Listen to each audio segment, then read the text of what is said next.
Hello students, welcome our channel the learning lab, जहां हम अपनी लेकर आए हैं पैट 2025 की प्रैक्टिस सेट सीरीज।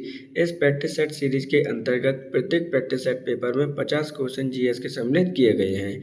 ये जो 50 क्वेश्चन है आपके पैट 2025 का जो न्यू पैटर्न सिलेबस पे उस पर आधारित होंगे, जिसके अंतर्गत राजनीति, इतिहास, ज्योग्राफी, जनरल साइंस और उत्तर प्रदेश स्पेशल से संबंधित सभी क्वेश्चनों को इसके अंतर्गत मेंशन किया गया है। यह प्रैक्टिस सेट सीरीज आपकी आने वाले एग्जाम जो कि कंडक्ट कराया जाना है 6 से 7 सितंबर 2025 को, उसके लिए हेल्पफुल होगी। अगर आपको हमारा कंटेंट पसंद आता है तो वीडियो को लाइक और चैनल को सब्सक्राइब जरूर करें, जिससे कि आने वाली वीडियो का नोटिफिकेशन आपको प्राप्त हो सके। अगर आपको हमें कोई सजेशन देना है तो आप हमें कमेंट बॉक्स में सजेशन दे सकते हैं। तो चलिए देखते हैं आज का पहला क्वेश्चन। प्रवासी भारतीय दिवस सम्मेलन 2025 का आयोजन कहाँ किया गया है? भुवनेश्वर, रांची, पटना या फिर लखनऊ? तो क्वेश्चन को ध्यान से समझिए। यहाँ पे बोला गया है कि प्रवासी भारतीय दिवस सम्मेलन 2025 का आयोजन कहाँ पे किया गया है? सही आंसर होगा ऑप्शन नंबर 1, भुवनेश्वर में इसका आयोजन किया गया है। बात करते हैं प्रवासी भारतीय सम्मेलन की, तो आपकी भुवनेश्वर में इसको आयोजित किया गया है। भुवनेश्वर कहाँ पर स्थित है? तो ये आपके उड़ीसा राज्य की राजधानी है। भारतीय प्रवासी दिवस कब सेलिब्रेट किया जाता है? तो प्रत्येक 9 जनवरी को आपका भारतीय प्रवासी दिवस आपका सेलिब्रेट किया जाता है। इस बार जो आयोजन किया गया है 2025 में, इसका कौन सा एडिशन है? तो इस बार का जो एडिशन है वो आपका 18वां एडिशन है। बात करते हैं प्रवासी भारतीय दिवस क्यों मनाते हैं? तो ये आपके महात्मा गांधी जी की याद में मनाते हैं, क्योंकि महात्मा गांधी जी आपके 9 जनवरी 1915 में आपके भारत लौटकर आए थे। कहाँ से लौटकर आए थे? तो ये लौटकर आए थे आपके अफ्रीका से, इसलिए उनकी याद में हम प्रवासी दिवस 9 जनवरी को सेलिब्रेट करते हैं। सही आंसर होगा ऑप्शन नंबर 1, भुवनेश्वर में इसका आयोजन किया गया। गणतंत्र दिवस समारोह 2025 के मुख्य अतिथि के रूप में किस देश के राष्ट्रपति आए थे? इंडोनेशिया, वियतनाम, कंबोडिया या फिर थाईलैंड? तो देखिए यहाँ पे क्या बात की जा रही है। गणतंत्र दिवस 2025 के समय पर मुख्य अतिथि के रूप में भारत में किस देश के राष्ट्रपति आए थे? सही आंसर होगा ऑप्शन नंबर 1, इंडोनेशिया के राष्ट्रपति आए थे गणतंत्र दिवस 2025 पर। गणतंत्र दिवस हम कब सेलिब्रेट करते हैं? तो ये करते हैं आपके प्रत्येक 26 जनवरी को। एक एक पॉइंट है इसका इम्पोर्टेंट है, ध्यान रखिएगा। इंडोनेशिया की राजधानी क्या है? तो इंडोनेशिया की राजधानी है आपकी जकार्ता। यहाँ के राष्ट्रपति जो आए हैं आपके राष्ट्रपति, उनका नाम क्या है? तो प्रबंतो सुबियांतो इनका नाम है। नाम भी आपको लर्न करना है, क्योंकि यहाँ से कई बार आपके क्वेश्चन पूछे गए हैं। तो इस प्रकार सही आंसर होगा ऑप्शन नंबर 1, इंडोनेशिया। सिख धर्म के पहले गुरु कौन थे? गुरु गोविंद सिंह, गुरु रामदास जी, गुरु नानक देव या गुरु अर्जुन देव? तो देखिए यहाँ पर क्या बात की गई है कि जो सिख धर्म है उसके पहले गुरु कौन थे? सही आंसर होगा गुरु नानक देव जी आपके पहले गुरु थे सिख धर्म के। बात करते हैं सिख धर्म की, तो सिख धर्म में कितने टोटल गुरु हुए हैं? तो सिख धर्म में टोटल आपके 10 गुरु हुए हैं, जिसमें से आपके प्रथम आपके गुरु नानक देव जी थे, और 10वें गुरु जो भी अंतिम गुरु माने जाते हैं वो कौन है? तो वो है आपके गुरु गोविंद सिंह। एक एक पॉइंट आपको लर्न करना है, ध्यान रखिएगा। सही आंसर होगा ऑप्शन नंबर 3, गुरु नानक देव। निम्नलिखित में से किसका निर्माण सम्राट अकबर ने नहीं कराया था? आगरा का किला, फतेहपुर सीकरी, दिल्ली की जामा मस्जिद या फिर बुलंद दरवाजा? तो देखिए यहाँ पर क्या पूछा गया है कि इनमें से कौन सा निर्माण आपके अकबर के द्वारा नहीं कराया गया? तो सही आंसर होगा ऑप्शन नंबर आपका 3, दिल्ली की जामा मस्जिद का निर्माण अकबर के द्वारा नहीं कराया गया, जबकि आगरा किला, फतेहपुर सीकरी और बुलंद दरवाजा आपके अकबर के द्वारा निर्माण कराया गया है। अकबर कौन था? तो अकबर आपके मुगल शासक था। ध्यान रखिएगा, एक एक पॉइंट इम्पोर्टेंट है यहाँ पर। भारत में इसका शासनकाल कब से कब तक रहा है? तो इनका शासनकाल आपका 1556 से लेकर 1605 तक इनका शासनकाल रहा है। इनके बाद में आपके इनका बेटा जहांगीर राजा बना था। क्वेश्चन में पूछा गया कि अकबर के द्वारा कौन सा नहीं बना है? तो वो है ऑप्शन नंबर 3, दिल्ली की जामा मस्जिद। राजकोषीय स्वास्थ्य सूचकांक 2025 किसके द्वारा जारी किया गया है? नीति आयोग, वित्त मंत्रालय, स्वास्थ्य मंत्रालय या इनमें से कोई नहीं। तो देखिए यहाँ पे क्या बोला गया है कि राजकोषीय स्वास्थ्य सूचकांक 2025 किसके द्वारा जारी किया गया है? सही आंसर होगा ऑप्शन नंबर 1 प्रत्येक। ये आपके नीति आयोग के द्वारा सेलिब्रेट या जारी किया गया है। अब बात करते हैं नीति आयोग की। तो नीति आयोग के द्वारा आपका जारी किया गया है राजकोषीय स्वास्थ्य सूचकांक 2025। नीति आयोग की स्थापना कब की गई थी? तो नीति आयोग की स्थापना की गई है आपके 1 जनवरी 2025 को, 1 जनवरी 2015 को इसकी स्थापना की गई है। इसका अध्यक्ष कौन होता है? तो जो भी वर्तमान में आपका प्राइम मिनिस्टर होता है वो इसका अध्यक्ष माना जाता है। तो वर्तमान में प्राइम मिनिस्टर कौन है आपके? मोदी जी हैं। तो इसके वही आपके कौन माने जाएंगे? हेड माने जाएंगे। सही आंसर होगा ऑप्शन नंबर 1 नीति आयोग के द्वारा जारी किया जाता है। सुंदरवन का डेल्टा निम्नलिखित में से किन नदियों के द्वारा निर्मित है? गंगा और यमुना, गंगा और ब्रह्मपुत्र, महानदी और ब्रह्मपुत्र, महानदी और स्वर्ण रेखा। तो देखिए यहाँ पर क्या बात की जा रही है? सुंदरवन का डेल्टा की बात की जा रही है कि किन नदियों के द्वारा इसका निर्माण किया जाता है। तो सही आंसर होगा ऑप्शन नंबर आपका 2 गंगा और ब्रह्मपुत्र नदी के द्वारा इसका निर्माण किया जाता है। अब बात करते हैं, मान के चलिए कर रही है आपकी गंगा नदी आपकी आ रही है, जो कि इसका उद्गम कहाँ पर होता है?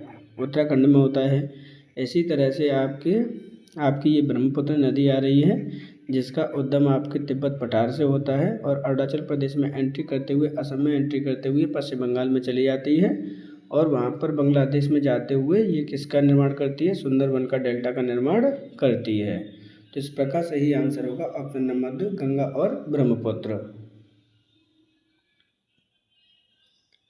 रेडक्लिफ रेखा किन दो देशों के बीच अंतर्राष्ट्रीय सीमा रेखा है? भारत नेपाल, भारत बांग्लादेश, भारत पाकिस्तान, भारत और अफगानिस्तान।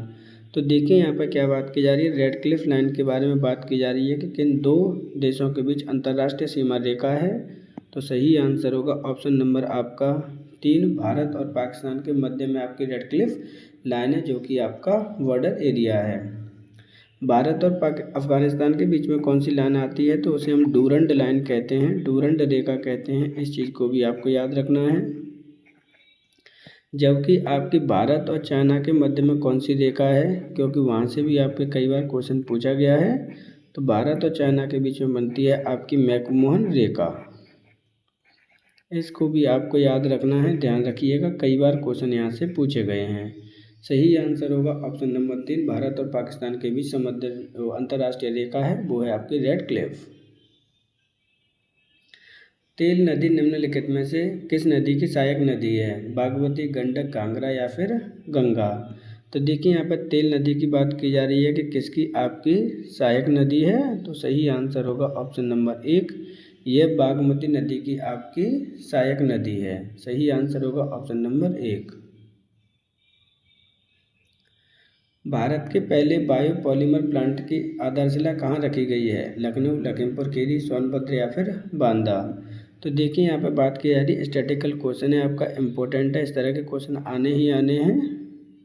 तो बायोपॉलिमर यानी बायोपॉलिमर प्लांट की आधारशिला कहाँ पर रखी गई है? सही आंसर होगा ऑप्शन नंबर आपका 2 लखीमपुर खीरी में इसकी स्थापना की गई है। अब लखीमपुर खीरी कहाँ पर स्थित है? तो ये आपके उत्तर प्रदेश का सबसे बड़ा ज़िला है, इस चीज़ को भी आपको याद रखना है। एरिया वाइज सबसे बड़ा ज़िला है। तो सही आंसर होगा ऑप्शन नंबर 2।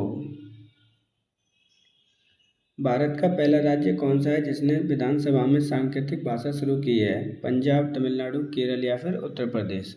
तो देखिए यहाँ पे स्टैटिकल जब भी क्वेश्चन आएंगे आपके लिए इम्पोर्टेंट माने जाते हैं। विधानसभा में आपकी सांकेतिक भाषा का शुरू की है, किसने शुरू किया है? सही आंसर होगा ऑप्शन नंबर 1 पंजाब राज्य की विधानसभा ने सांकेतिक भाषा को दर्जा दिया है और उसको रेगुलेट करने के लिए आदेश पारित किया है।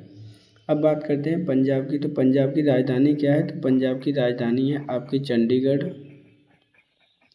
वहाँ पे सीएम कौन है? तो भगवंत मान वहाँ के सीएम हैं।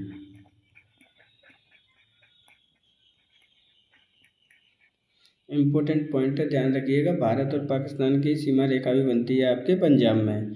सही आंसर है ऑप्शन नंबर 1 पंजाब। वैदिक काल में प्रयुक्त पुर का अर्थ क्या है? दुर्गा, बाजार, व्यापार या फिर राजा।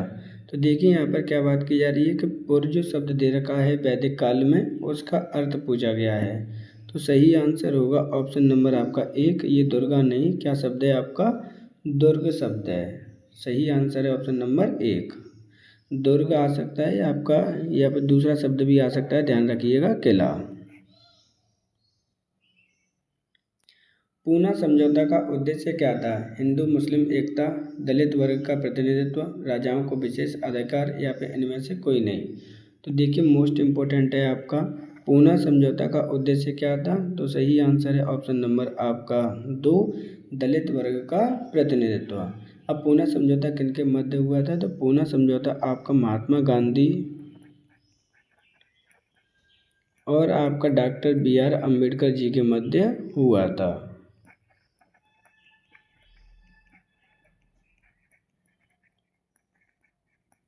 इसमें आपके दलित वर्ग के लिए चुनाव में क्या किया गया था? सीटों को फिक्स किया गया था, आरक्षित किया गया था। तो सही आंसर होगा ऑप्शन नंबर 2, दलित वर्ग का प्रतिनिधित्व। यंग यूरोप की स्थापना किसने की थी? मैजनी, गैरिबाल्डी, काबूर, या फिर नेपोलियन बोनापार्ट। तो देखिए यहाँ पर बात की जा रही है यंग यूरोप की किसने स्थापना की थी? तो ये आपका क्या है, यंग यूरोप आपका एक ऑर्गेनाइजेशन है। इसकी स्थापना किसने की, ये क्वेश्चन आपसे पूछा जा रहा है। तो सही आंसर होगा ऑप्शन नंबर आपका 1, मैजनी के द्वारा इसकी स्थापना की गई थी। स्वावलंबनी कार्यक्रम किस मंत्रालय के द्वारा शुरू किया गया है? कौशल विकास एवं उद्यमिता मंत्रालय, शिक्षा मंत्रालय, पंचायती राज मंत्रालय, कृषि मंत्रालय। तो देखिए यहाँ पे बात की जा रही है स्वावलंबनी कार्यक्रम किस मंत्रालय के द्वारा शुरू किया गया? सही आंसर होगा ऑप्शन नंबर आपका 1, कौशल विकास एवं उद्यमिता मंत्रालय के द्वारा स्वावलंबनी कार्यक्रम प्रारंभ किया गया। अब इसका जो एम है वो क्या है आपका? तो एम है आपका, जितनी भी आपके नॉर्थ ईस्ट में जो महिलाएं रहती हैं, गरीब परिवार की महिलाएं हैं, उनको क्या करना है? ट्रेनिंग देनी है। क्या करना है? उनको ट्रेनिंग देनी है। अब किस बात की ट्रेनिंग देनी है? तो उन्हें इंडस्ट्रियल ट्रेनिंग देनी है, जिससे कि वो अपना कार्य कर सकें, अपने लिए एम्प्लॉयमेंट का इंतजाम कर सकें। तो सही आंसर होगा ऑप्शन नंबर 1, कौशल विकास एवं उद्यमिता मंत्रालय के द्वारा स्वावलंबनी कार्यक्रम प्रारंभ किया गया है। किस अभिलेख में अशोक का नाम उल्लेखित है? बाबरू अभिलेख, मास्की का लघु अभिलेख, 13वां अभिलेख, या इनमें से कोई नहीं। तो देखिए यहाँ पर बात की जा रही है किस अभिलेख में अशोक, जो राजा अशोक है उसका नाम किस में उल्लेखित है? सही आंसर होगा ऑप्शन नंबर आपका 2, मास्की के लघु अभिलेख में राजा अशोक का नाम उल्लेखित है। बात करते हैं 13वां अभिलेख से। तो 13वें अभिलेख में आपके कलिंग युद्ध का वर्णन इसमें किया गया है। कलिंग कहाँ पर है? तो ये आपके वर्तमान में उड़ीसा में है, और उस समय यहाँ पर आपकी क्या राजधानी थी? तो तौसली राजधानी थी। बात करते हैं अशोक की। तो अशोक आपका मौर्य डायनेस्टी का तीसरा राजा था, इस चीज़ को भी आपको याद रखना है। इनके पिता का नाम क्या था? तो इनके पिता का नाम था आपका बिंदुसार। सही आंसर होगा ऑप्शन नंबर 2। अकबर की अंतिम विजय कौन सी थी? गोंडवाना, असीरगढ़, गुजरात, या इनमें से कोई नहीं। तो देखिए अकबर की अंतिम विजय के बारे में पूछ रहा है, तो सही आंसर होगा ऑप्शन नंबर 2, असीरगढ़ का युद्ध अकबर की अंतिम विजय थी। बात कर लेते हैं अकबर के बारे में। तो अकबर आपका मुगल कालीन या मुगल काल का एक राजा था, मुगल किंग था आपका, जिसका शासनकाल 1556 से लेकर 1605 ईस्वी तक था। इनके पिता का नाम क्या था? तो इसके पिता का नाम था हुमायूं। ध्यान रखिए इम्पोर्टेंट पॉइंट्स हैं सभी। अब अकबर के बारे में और चीज़ें भी समझ लीजिए, इन्होंने किस किस का निर्माण कराया है। तो आपका एक शहर है फतेहपुर सीकरी, ये कहाँ पर है? तो ये आगरा में स्थित है, इसका निर्माण कराया था। बात करते हैं अकबर टॉम्ब कहाँ पर है, इनकी अस्थियाँ कहाँ पर विसर्जित जो गाड़ी गई हैं, कब्र कहाँ पर बनाई गई है? तो वो है आपका अकबर टॉम्ब। क्या है आपका? अकबर टॉम्ब के नाम से जानते हैं, जो कि स्थित है आपके आगरा में। तो इस प्रकार सही आंसर होगा ऑप्शन नंबर 2, असीरगढ़ की युद्ध इसका अंतिम विजय थी। निम्नलिखित में से कौन सी जाति अंडमान और निकोबार द्वीप समूह में पाई जाती है? गोंड जनजाति, खरवार जनजाति, सेंटिनेली जनजाति या फिर संताल जनजाति। तो देखिए यहाँ पे बात की जा रही है कौन सी जनजाति अंडमान एवं निकोबार द्वीप समूह में पाई जाती है। तो सही आंसर होगा ऑप्शन नंबर आपका 3, सेंटिनेली जनजाति। और इसके अलावा भी एक इम्पोर्टेंट जनजाति पाई जाती है यहाँ पे, जिसे हम जारवा जनजाति कहते हैं। ये भी यहीं पर आपकी पाई जाती है। बात करते हैं अंडमान एंड निकोबार द्वीप समूह की। तो ये भारत सरकार का एक यूटी है, यानी आपका यूनियन टेरिटरी है, जिसकी राजधानी पहले क्या थी आपकी? पोर्ट ब्लेयर थी। क्या थी आपकी? पोर्ट ब्लेयर थी। लेकिन अब इसका नाम परिवर्तन कर दिया गया है। अब नाम परिवर्तन करके क्या कर दिया है? श्री विजयपुरम। तो इसको भी आपको लर्न करना ही करना है, ध्यान रखिएगा। क्वेश्चन को मैं फिर से रिपीट कर दे रहा हूँ। ये आपका एक यूटी है जिसकी पहले राजधानी पोर्ट ब्लेयर थी, लेकिन अब रिप्लेस करके कर दिया गया है श्री विजयपुरम। निम्नलिखित में से किसका जनसंख्या घनत्व सबसे कम है? नागालैंड, अरुणाचल प्रदेश, मिजोरम या फिर सिक्किम। तो देखिए यहाँ पे क्या पूछा गया है। यहाँ पे पूछा गया है कि निम्नलिखित कौन से राज्य का सबसे कम जनघनत्व है। तो सही आंसर है ऑप्शन नंबर आपका 2, अरुणाचल प्रदेश का सबसे जनसंख्या घनत्व कम है। अब बात करते हैं, देखिए यहाँ पर ये किसके अकॉर्डिंग आंसर है। तो ये अकॉर्डिंग है आपकी जनगणना 2011 के अनुसार। कुछ फैक्ट भी देख लीजिए। आपका मिनिमम ऑलरेडी आप देख रहे हैं कि ये अरुणाचल प्रदेश में है, जबकि मैक्सिमम कौन से प्रदेश का है? तो मैक्सिमम है आपके बिहार का। अरुणाचल प्रदेश में मिनिमम कितना है? तो ये मिनिमम है आपके 17 किलोमीटर पर स्क्वायर एरिया में लोग निवास करते हैं, ये आपका मिनिमम है। जबकि बिहार में कितने निवास करते हैं? तो बिहार में आपके 1100 समथिंग, कुछ आपके 1100 मान के चलिए अप्रॉक्स में है 1 किलोमीटर एरिया में। अब जनगणना की बात की जा रही है तो भारत की लिटरेसी कितनी है? तो भारत की लिटरेसी है आपकी 73% एग्जैक्ट है। लेकिन जब अनुमानित की जाती है तो अनुमानित में कितना आंसर आया था? तो अनुमानित में आया था 74%। इस चीज़ को भूलेंगे नहीं आप। मैक्सिमम लिटरेसी किसकी है आपकी? तो मैक्सिमम लिटरेसी है आपकी केरल राज्य की। और मिनिमम लिटरेसी किसकी है? तो वो है आपके बिहार राज्य की। तो इस प्रकार क्वेश्चन सही आंसर होगा ऑप्शन नंबर 2, अरुणाचल प्रदेश।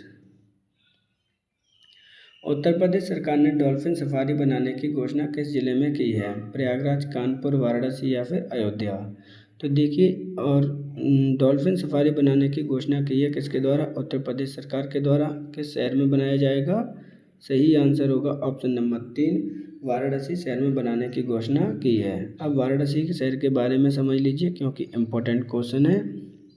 तो ये जो बनाया जाना है वो गंगा नदी पर आपका बनाया जाएगा, क्योंकि वाराणसी आपके गंगा नदी के किनारे पर ही स्थित है। वाराणसी में आपका एक फेमस टेम्पल है, काफ़ी बार इससे क्वेश्चन भी आया है, काशी विश्वनाथ का टेम्पल। क्या है आपका? काशी विश्वनाथ का टेम्पल काफ़ी ज़्यादा यहाँ पर फेमस है, और अक्सर करके आपके आर्ट एंड कल्चर में उससे क्वेश्चन पूछे जाते हैं। ये किसको समर्पित है? तो भगवान महादेव को ये आपका समर्पित है। सही आंसर होगा ऑप्शन नंबर 3, डॉल्फिन सफारी बनाने की घोषणा वाराणसी में की गई है। उत्तर प्रदेश के किस जिले में कच्चे तेल के भंडार मिले हैं? बलिया, मऊ, आजमगढ़ या फिर सोनभद्र। तो देखिए यहाँ पे क्या बोला गया, किस जिले में कच्चे तेल के भंडार मिले हैं। सही आंसर होगा ऑप्शन नंबर 1, बलिया जिले में कच्चे तेल के भंडार मिले हैं। अब बात करते हैं बलिया ज़िले की, क्योंकि इम्पोर्टेंट है आपका।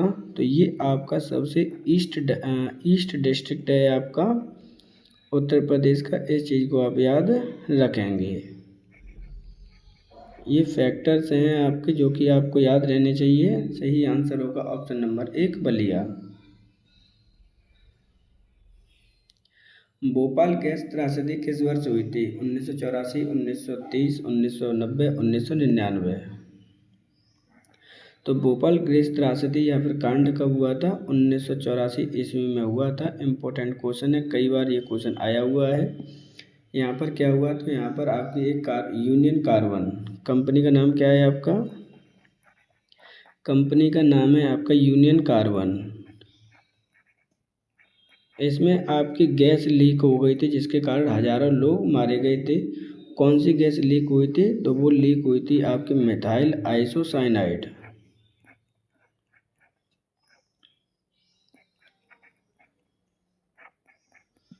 तो इसको हम MIC गैस भी कहते हैं, ध्यान रखिएगा, इम्पोर्टेंट है। आपकी मिथाइल आइसोसाइनेट के कारण आपके लाखों लोग इसमें मारे गए थे। 1984 में ये गैस त्रासदी हुई थी।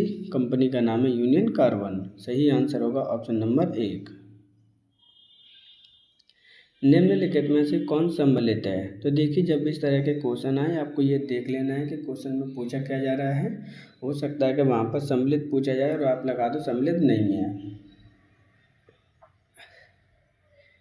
पुलिकट झील कर्नाटक, चिल्का झील तमिलनाडु, वुलर झील उड़ीसा या सांबर झील राजस्थान। तो सही आंसर होगा ऑप्शन नंबर आपका 4, सांबर झील आपके राजस्थान में स्थित है। सांबर झील किस प्रकार की झील है, तो आपकी ये सॉल्टी लेक है, इस चीज़ को भी आपको याद रखना है। अदर ऑप्शन की बात करते हैं तो पुलिकट झील कहाँ पर स्थित है, पुलिकट झील आपकी तमिलनाडु में स्थित है। चिल्का झील आपकी स्थित है उड़ीसा में, जबकि वुलर झील स्थित है आपके जम्मू एंड कश्मीर में। तो इस प्रकार सही आंसर होगा ऑप्शन नंबर 4, सांबर झील राजस्थान में स्थित है। गोबी मरुस्थल कहाँ पर स्थित है, चीन, ऑस्ट्रेलिया, अफ्रीका या फिर मंगोलिया। तो देखिए यहाँ पर बात की जा रही है गोबी मरुस्थल की, तो सही आंसर है ऑप्शन नंबर आपका 4, ये मंगोलिया में स्थित है। मंगोलिया की राजधानी क्या है, तो मंगोलिया की राजधानी है आपकी उलान बटोर।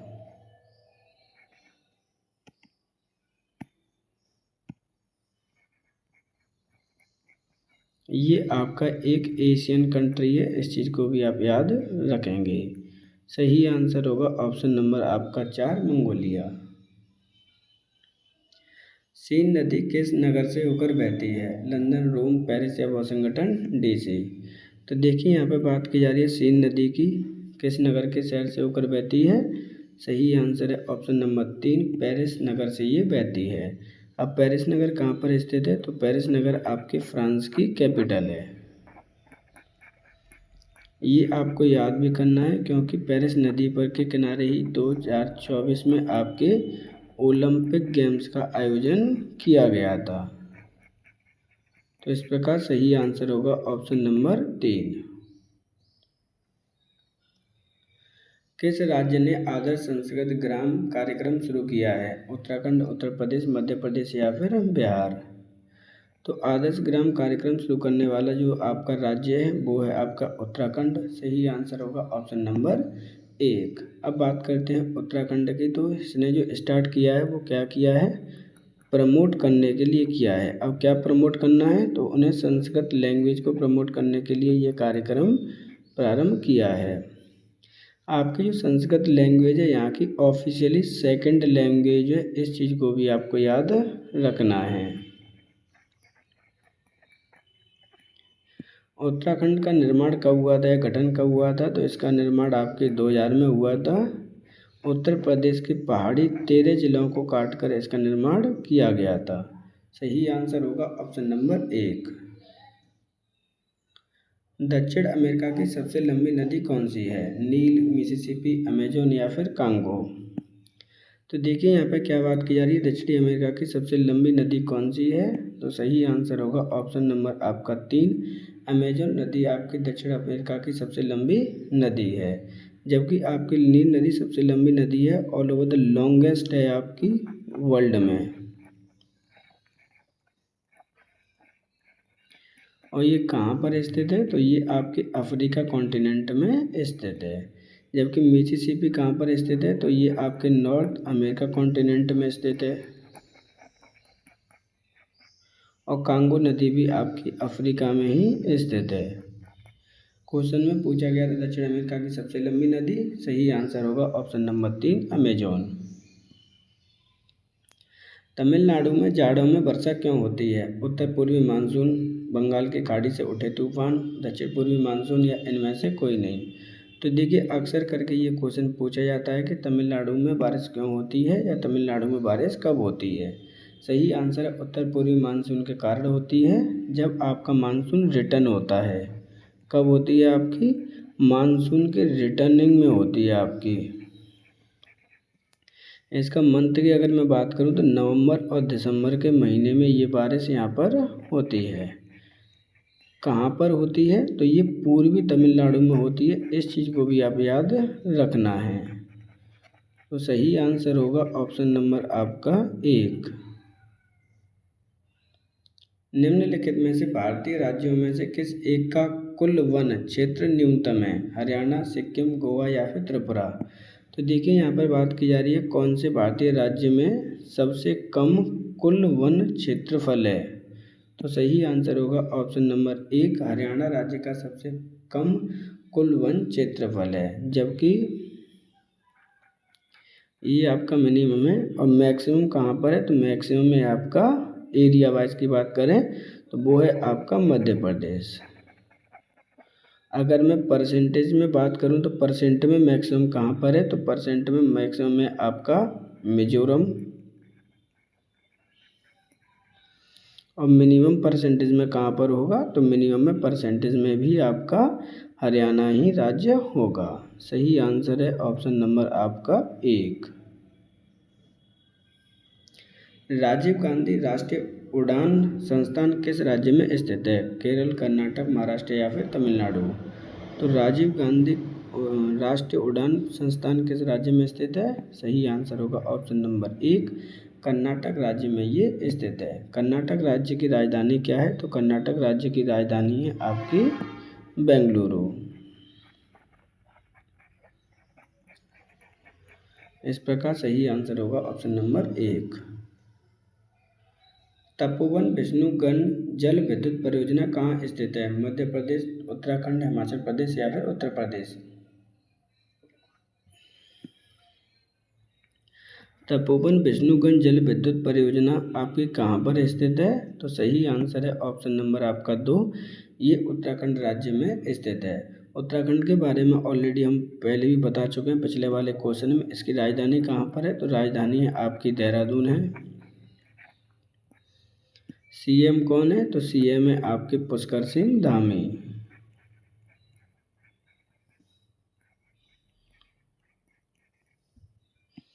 इसका गठन कब हुआ था? तो गठन हुआ है आपके 2000 में।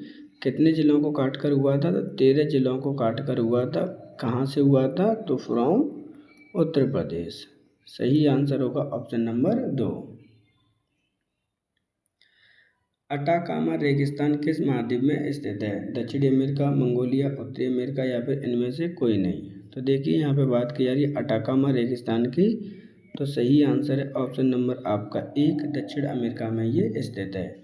दुनिया का सबसे हॉटेस्ट आपका रेगिस्तान है, इस चीज़ को भी आप याद रखेंगे। कहाँ पर स्थित है? तो दक्षिणी अमेरिका के साउथ में ये स्थित है, यानी आपका जो चिली देश है आपका, उसके भी साउथ में ही पड़ता है। सही आंसर है ऑप्शन नंबर 1। भारत का सबसे बड़ा जनजातीय समुदाय कौन सा है? भील, संताल, गोंड या फिर कालवेलिया। तो देखिए यहाँ पे सबसे बड़ा जनजातीय समुदाय के बारे में बात की गई है। तो सही आंसर है ऑप्शन नंबर आपका 1, भील जनजातीय समूह आपका सबसे बड़ा आपका जनजातीय समूह है। ये हाल ही में चर्चा में भी आया था क्योंकि इन्होंने एक डिमांड की है भील प्रदेश की। क्या बनाने की? भील प्रदेश बनाने की इन्होंने डिमांड की है। अब भील कहाँ कहाँ पर भारत में रहते हैं? तो ये मोस्टली आपके गुजरात में रहते हैं, राजस्थान में निवास करते हैं और सबसे ज़्यादा निवास करते हैं आपके मध्य प्रदेश में। तो ये जो आपका भाग है तीनों से काटकर भील प्रदेश की इन्होंने डिमांड की है। जबकि संताल जनजाति का निवास स्थान कहाँ है मोस्टली माना जाता है? तो वो है आपके झारखंड। गोंड जनजाति आपके उत्तर प्रदेश और उत्तराखंड में पाई जाती है, जबकि कालवेलिया जनजाति आपकी पाई जाती है कहाँ पर? राजस्थान में। प्रॉपर राजस्थान के आपके जो पश्चिमी एरिया है उसमें पाई जाती है। कालबेलिया जो जनजाति है आपकी, ये सर्प से रिलेटेड है। क्या है आपकी? जो सांप वगैरह पकड़ते हैं उनसे ये रिलेटेड है। सही आंसर होगा ऑप्शन नंबर 1 भील जनजाति। भारत के राष्ट्रपति की अनुपस्थिति में राष्ट्रपति पद का प्रभार कौन ग्रहण करेगा? उप प्रधानमंत्री, प्रधानमंत्री, उच्चतम न्यायालय के वरिष्ठतम न्यायाधीश या राज्यसभा के पदेन अध्यक्ष या लोकसभा स्पीकर।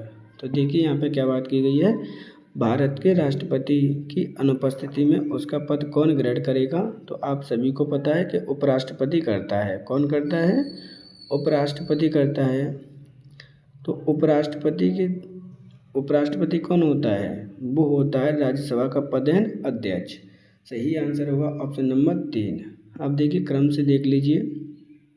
मान के चलिए कि आपके राष्ट्रपति अनुपस्थित है और उपराष्ट्रपति भी आपके अनुपस्थित हो जाते हैं, तो कौन आपका ग्रहण करेगा?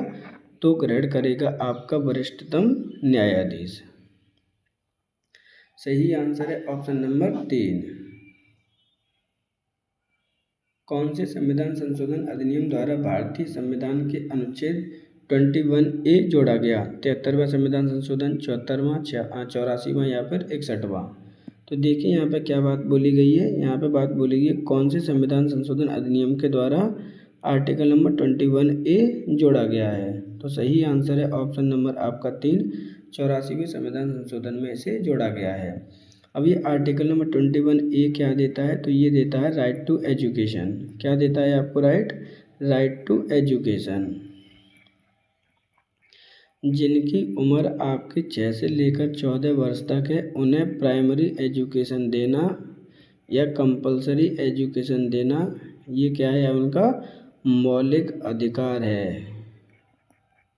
इस चीज़ को आपको ऐड किया गया था, किस में ऐड किया गया था? 84वें संविधान संशोधन में। जबकि अदर संशोधन देख लीजिए, 73वां संविधान संशोधन दे रखा है, वो किससे रिलेटेड है आपका? पंचायत से रिलेटेड है आपका। 74वां संविधान आपका नगर पालिका से संबंधित है, जो नगर प्रशासन है। 61वां संविधान संशोधन जिसमें आपके 21 वर्ष से लेकर 18 वर्ष कर दी गई थी, वोटिंग की आयु को कम कर दिया गया था। सही आंसर है ऑप्शन नंबर 3, 84वां संविधान संशोधन। सुरक्षा परिषद के गैर स्थायी सदस्य कितने समय के लिए चुने जाते हैं? 5 वर्ष, 7 वर्ष, 10 वर्ष या फिर 2 वर्ष। तो देखिए सुरक्षा परिषद की बात की जा रही है, जनरल असेंबली की बात की जा रही है, सिक्योरिटी असेंबली की बात की जा रही है। गैर स्थायी सदस्य की संख्या कितने समय के लिए आपकी चुनी जाती है? सही आंसर है ऑप्शन नंबर आपका 4, 2 वर्ष के लिए चुने जाते हैं। अब बात करते हैं सुरक्षा परिषद की। तो सुरक्षा परिषद में आपके 15 टोटल मेंबर होते हैं। कितने मेंबर हैं आपके? टोटल मेंबर 15 हैं, जिनमें से आपके 10 मेंबर आपके टेम्परेरी होते हैं, जिनका कार्यकाल मात्र 2 वर्ष का होता है और उसके बाद में ये रेगुलेट किए जाते हैं। इसी तरह से आपके 5 परमानेंट होते हैं, जिनका कार्यकाल आपका परमानेंट है। अब परमानेंट कौन कौन से है? तो उसमें आपका एक है USA है, UK है, फ्रांस, चाइना और रसिया। तो सही आंसर होगा ऑप्शन नंबर आपका 4, 2 वर्ष। कौन सा अनुच्छेद राज्य को किसी भी नागरिक के विरुद्ध सिर्फ धर्म, नस्ल, जाति और लिंग के आधार पर भेदभाव करने से रोकता है? अनुच्छेद 14, अनुच्छेद 15, अनुच्छेद 16, अनुच्छेद 17। तो देखिए यहाँ पे क्या बात की गई है। यहाँ पे बात की गई है कौन से अनुच्छेद में नागरिक के विरुद्ध किसी भी धर्म, नस्ल, जाति और लिंग के आधार पर भेदभाव को रोकता है। सही आंसर है ऑप्शन नंबर आपका 2, अनुच्छेद 15। जबकि अनुच्छेद 14 में किसकी बात की गई है? तो अनुच्छेद 14 में आपकी समता की बात की गई है, समता का अधिकार है। 15 में आपके भेदभाव को रोकता है। 16 में आपके अवसर की समता है कि जो भी अपॉर्चुनिटी मिलेगी वो समान अधिकार होगा, सभी लोगों के साथ में कोई भेदभाव नहीं किया जाएगा। 17 में आपकी जो अनटचेबिलिटी होती है उसको रिमूव किया गया है, अर्थात आपकी जो भी जिसे हम छुआछूत कहते हैं उसको प्रतिबंधित किया गया है, बैंड किया गया है आर्टिकल नंबर 17 में। सही आंसर होगा आर्टिकल नंबर 15। राष्ट्रीय आपात घोषणा का दुरुपयोग रोकने हेतु संविधान संशोधन अधिनियम है 42वां संविधान संशोधन, 44वां, 43वां या फिर 50वां। तो देखिए यहाँ पे क्या है कि राष्ट्रीय आपात की घोषणा का दुरुपयोग रोकने से संविधान में संशोधन किए गए थे और वो संविधान संशोधन है ऑप्शन नंबर आपका 2, 44वां संविधान संशोधन। अब बात करते हैं राष्ट्रीय आपातकाल की। तो भारत आपके 3 प्रकार के राष्ट्रीय आपातकाल लगा सकता है। कौन कौन से अनुच्छेद के तहत लगते हैं ये? तो आर्टिकल नंबर 356, 352, 356 और 360। अब देखिए ये आपका जब कोई बाहरी आक्रमण वगैरह हो जाए तब ये आपका आपातकाल की घोषणा होती है। ये आपके आंतरिक विद्रोह हो जाए तो होती है और ये आपका क्या है वित्तीय आपात है। और ये सब लगाता कौन है? तो ये सब लगाता है आपका राष्ट्रपति। लेकिन राष्ट्रपति को मंजूरी लेनी होती है किसकी? मंत्रिपरिषद की। ये इम्पोर्टेंट पॉइंट यहाँ पर दे रखा है, इसलिए मंत्रिपरिषद की सलाह से ही कोई आपका राष्ट्रपति आपातकाल लगाएगा। ये संशोधन किया गया था 44वें संविधान संशोधन में। गीत जनगण मन को भारत के राष्ट्रगान के रूप में किस वर्ष स्वीकृत किया गया था? 1947, 1950, 1949, 1948। तो देखिए आपका जो गीत है जनगण मन अधिनायक जय हे भारत के राष्ट्रगान के रूप में किस वर्ष आपका स्वीकृत किया गया था? सही आंसर है 1950। एग्जैक्ट डेट है आपकी 24 जनवरी 1950 को स्वीकृत किया गया था। ये किसके द्वारा लिखा गया है? तो गुरु रविन्द्रनाथ टैगोर जी के द्वारा ये लिखा गया है।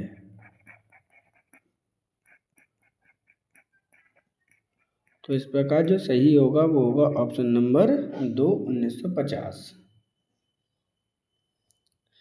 किस जनगणना के आधार पर राज्यों को इस समय संसद में सीट दी गई है?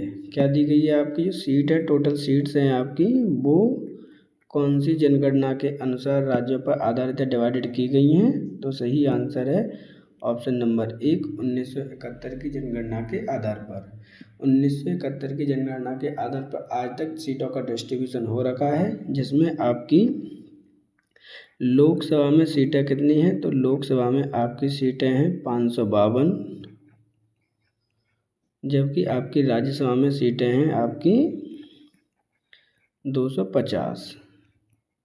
और इसमें ये कहा गया है कि आपकी जो अगली जनगणना होगी उससे पहले 2026 तक यही सीटें रहने वाली हैं, कोई भी चेंजेस इसमें नहीं होगा।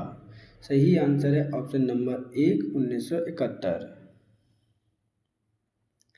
भारतीय संविधान में मौलिक अधिकार मूल संविधान के हिस्से हैं।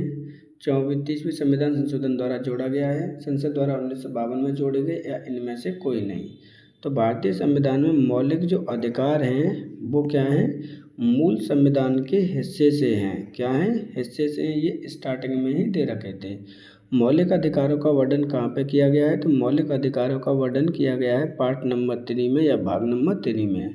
कौन से आर्टिकल से कहाँ तक आपको दे रखे हैं? तो आर्टिकल नंबर 12 से लेकर 35 तक मौलिक अधिकारों की बात की गई है।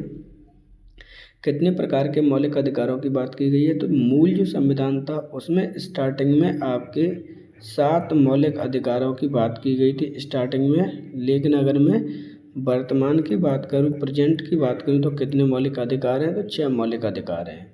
सही आंसर है ऑप्शन नंबर 1। कांग्रेस पार्टी द्वारा गरीबी हटाओ का नारा निम्नलिखित में से किस लोकसभा चुनाव में दिया गया? 1977, 1968, 1971, 1974। तो देखिए यहाँ पे क्या है, कांग्रेस पार्टी द्वारा गरीबी हटाओ का नारा किस लोकसभा चुनाव में दिया गया? तो सही आंसर है ऑप्शन नंबर आपका 3, 1971 के चुनाव में दिया गया था। सर्वोच्च न्यायालय के मुख्य न्यायाधीश की नियुक्ति कौन करता है? प्रधानमंत्री, भारत का राष्ट्रपति, मंत्रिमंडल या उपराष्ट्रपति? तो देखिए यहाँ पे बात की जा रही है सर्वोच्च न्यायालय के मुख्य न्यायाधीश की नियुक्ति किसके द्वारा की जाती है? तो सही आंसर है ऑप्शन नंबर 2 भारत के राष्ट्रपति के द्वारा इनकी नियुक्ति की जाती है। भारत में निर्धनता रेखा की अवधारणा पर सबसे पहले विचार किसके द्वारा प्रस्तुत किया गया था? डॉक्टर भीमराव अंबेडकर, दादा भाई नौरोजी, महात्मा गांधी, चित्तरंजन दास। तो देखिए, भारत में निर्धनता रेखा की अवधारणा का सबसे पहले विचार किसने प्रस्तुत किया था? तो सही आंसर है ऑप्शन नंबर आपका 2, दादा भाई नौरोजी के द्वारा अवधारणा दी गई। इनकी एक बुक है जो काफ़ी ज़्यादा फेमस है और वहाँ पे ही इसकी अवधारणा का वर्णन किया गया है, an un-British rule in India.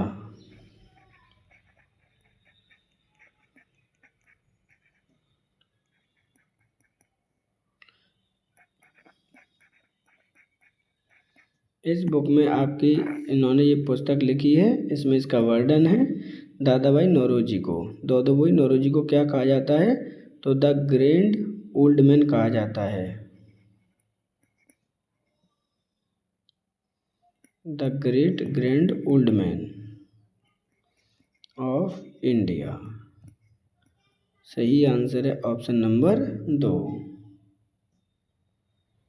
Bharat में स्वीकृत कैलोरी आवश्यकता ग्रामीण क्षेत्र में प्रति व्यक्ति प्रतिदिन कितना निर्धारित है? 2400 कैलोरी, 2100 कैलोरी, 1800 कैलोरी या फिर 2000 कैलोरी। तो देखिए यहाँ पे भारत में कितने कैलोरी की आवश्यकता होती है ग्रामीण क्षेत्र में प्रति व्यक्ति प्रतिदिन? तो सही आंसर है ऑप्शन नंबर आपका 1, 2400 कैलोरी। लेकिन वही अगर मैं शहरी क्षेत्र की बात करूँ तो ये आंसर होगा आपका 2100 कैलोरी। तो इस प्रकार सही आंसर है आपका ऑप्शन नंबर 1। राष्ट्रीय सांख्यिकी दिवस कब मनाया जाता है? 29 जून, 28 जून, 29 जून, 30 जून। तो देखिए यहाँ पे बात की जा रही है राष्ट्रीय सांख्यिकी दिवस की कब मनाया जाता है? सही आंसर है ऑप्शन नंबर आपका 3, 29 जून को ये सेलिब्रेट किया जाता है। कौन सा देश विश्व का शक्कर का कटोरा कहलाता है? क्यूबा, अर्जेंटीना, भारत या फिर चीन। तो देखिए, विश्व का सबसे ज़्यादा शक्कर का कटोरा किसे कहा जाता है? शक्कर का प्रोडक्शन होता है। सही आंसर है ऑप्शन नंबर 1, क्यूबा देश को विश्व का शक्कर का कटोरा कहते हैं। ये कहाँ पर स्थित है? तो ये आपके दक्षिणी अमेरिका में स्थित है।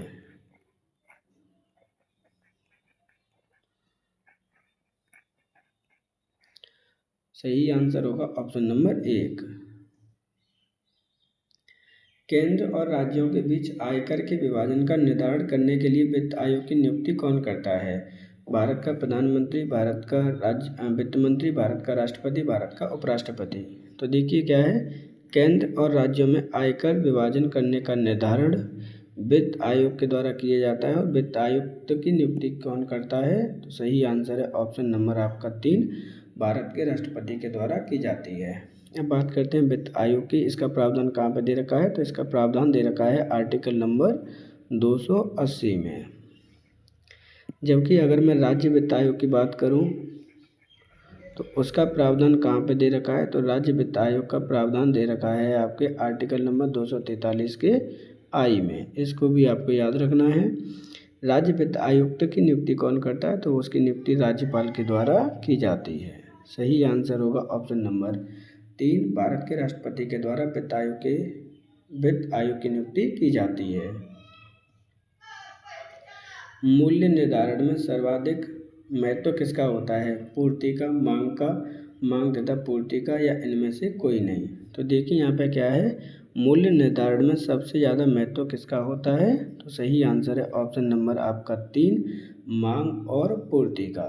क्योंकि देखिए, डिमांड एंड सप्लाई की बात की जा रही है। जैसे ही आपकी डिमांड होगी आपकी सप्लाई भी आपको बढ़ानी पड़ेगी। ये डायरेक्टली आपका प्रोपोर्शनल होता है, ध्यान रखिएगा। जबकि डिमांड एंड कॉस्ट की बात की जाए तो वो एक दूसरे के क्या होता है? इनवर्सली प्रोपोर्शनल होता है। सही आंसर है ऑप्शन नंबर 3।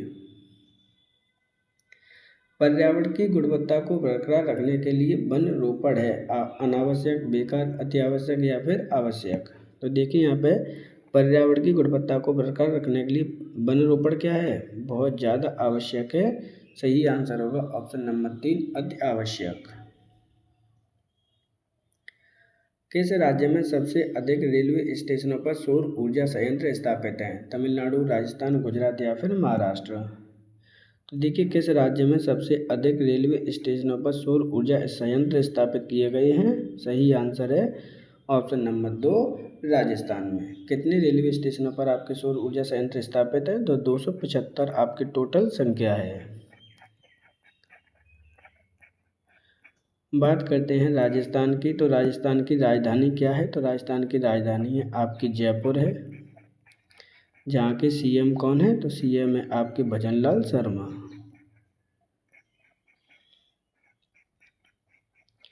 तो इस प्रकार आज के हमारे कंप्लीट 50 क्वेश्चन यहाँ पर होते हैं। आप सभी से रिक्वेस्ट है कि अगर आपको हमारा कंटेंट पसंद आता है तो वीडियो को लाइक और चैनल को सब्सक्राइब जरूर करें, जिससे कि आने वाले वीडियो का नोटिफिकेशन आपको प्राप्त इजीली हो जाए।